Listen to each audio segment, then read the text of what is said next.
2 саядаас нэг улаан саядаас нэг асуулт асуусан. 2 саядаас манай яг энэ бондтой холбоотой асуудал гарч ирэхэд үндэсний аюулгүй байдлын зөвлөмж гарсан. Тэр үндэсний аюулгүй байдлын зөвлөмжт яг юу гэж энэ бондын талаар ямар зөвлөмж өгсөн юм бэ гэдгийг тодруулж өгөхгүй юу гэсэн нэг асуулт байна. Хоёрдугаар асуулт нь Монгол улсын зээлжих зэрэглэлийг нэмэгдүүлэх чиглэлээр ойрын 6 сард танай яамнаас хийх гэж байгаа ажлыг тодруулж өгөхгүй юу гэсэн ийм 2 асуулт байна. Улаан сайдаас дотоодын нийт бүтээгдэхүүн төсвийн алдагдлын харьцаа хуулиараа бол 3%-аар нэмэгдэхэд гээд хуулиндаа бичсэн байдаг. Энийг бол танай яам, ер нь төсвийн байнгын хороо янз янзаар тайлбарладаг л та энийг яг өөрийнхөө бодлоор тэр 3% гэдгийг 2 дээр нэмэх нь 1 гэж та үздэг юм уу? Эсвэл 2 дээр нэмэх нь 3 гэж үздэг юм уу гэдгийг тодруулж өгнө гэсэн нэгдүгээр асуулт.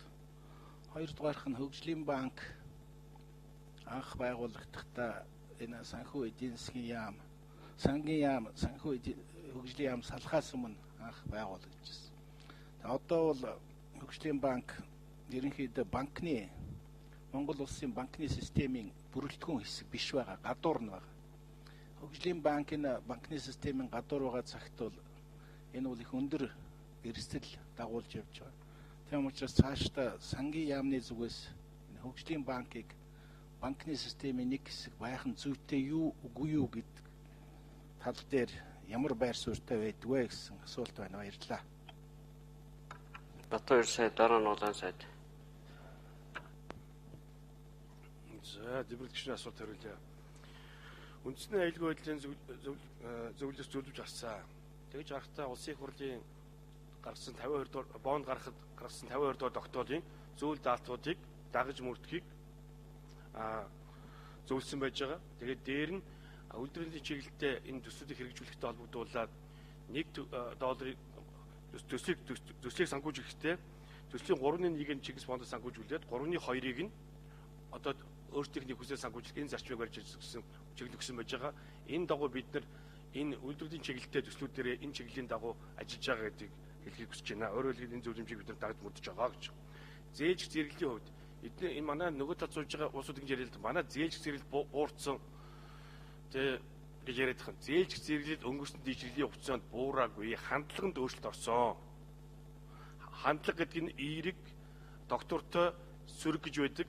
Тэрэнд өөрчлөлт орсон болохоос өөрөө үндсэн суурь зээлдүүнд өөрчлөлт ороогүй гэдгийг бас хэлэх хүсэж байна. За тэгээ ерөнхийдөө энэ зээлжих зэрэглэл гэдэг нь өөрөө энэ Монгол улсын нийт макро эдийн засгийн ерөнхий үзүүлэлтүүдийг тодруулж гарч ирдэг зүйл учраас бидний гол бодлого гэх юм бол макро эдийн засгийн гол үзүүлэлтүүдтэй илүү одоо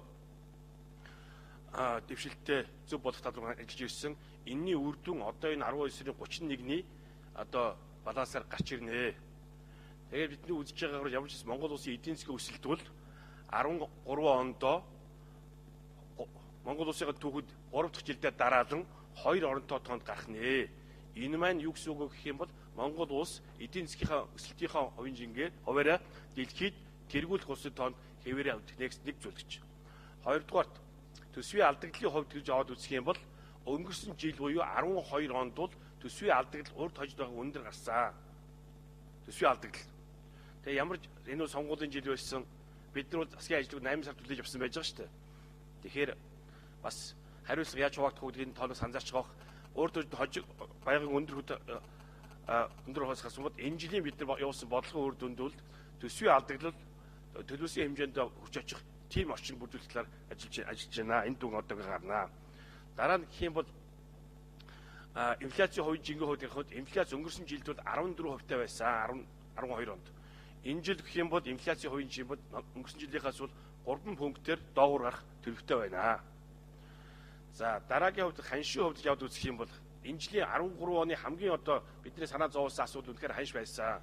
Ханшийн одоо ил бизнес болж юмны үн ханш өссөн. Тэгэхээр бид нар ханшийг доктортой байлгах гэдэг бидний бодлогын бас том асуудал. Энэ хүрээнд бас тодорхой арга хэмжээ авч ажиллаж байгаа. Тэрний үр дүнд өнөөдөр 12 сарын 11 сарын 15-нд Монгол улсын ханш одоо энэ жилдээ хамгийн өндөр түвшинд хүрсэн бол тэрнээс хойш 150 орчим төгрөгөөр буучаад байж өнөөдрийн байдлаар гэх юм бол валютын ханш та бүгдийн хэлж байгаа шиг 1733 биш 1615 төгрөг байдлаар 8 шардаар хэлж байна. 1615.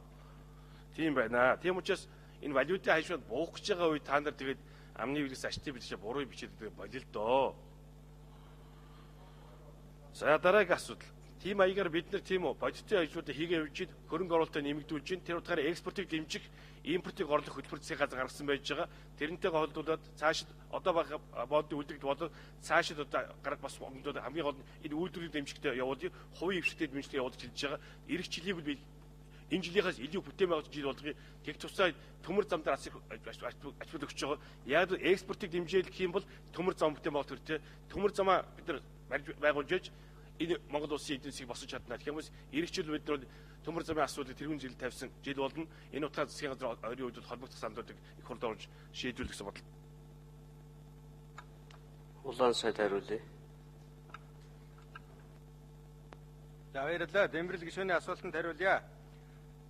Төсвийн тухай хуулийн дээр дотоодын бүтээгдэхүүний 3% тэнцэх хэмжээний алдагдал гарсан тохиолдолд төсөв тодтгол хийх саналыг засгийн газрын их хурл өргөн барина гэсэн ийм томьёолол байгаа.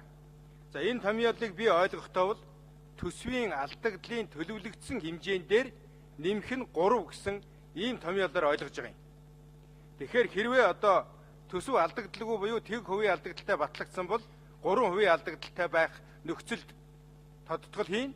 А энэ жилийн хувьд төсөв 2% алдагдaltaй батлагдсан учраас 2 дээр нэмэх нь 3 нийлээд 5% алдагдaltaй тэнцэх хэмжээний нөлөөлөл гарсан үед төсвийг тодтгол хийнэ гэж ингэж ойлгож энэ хуулийг хэрэгжүүлж байгаа. За хөгжлийн банк бол банкны системийнхээ бүтэц салшгүй бүрэлдэхүүн хэсэг байх ёстой.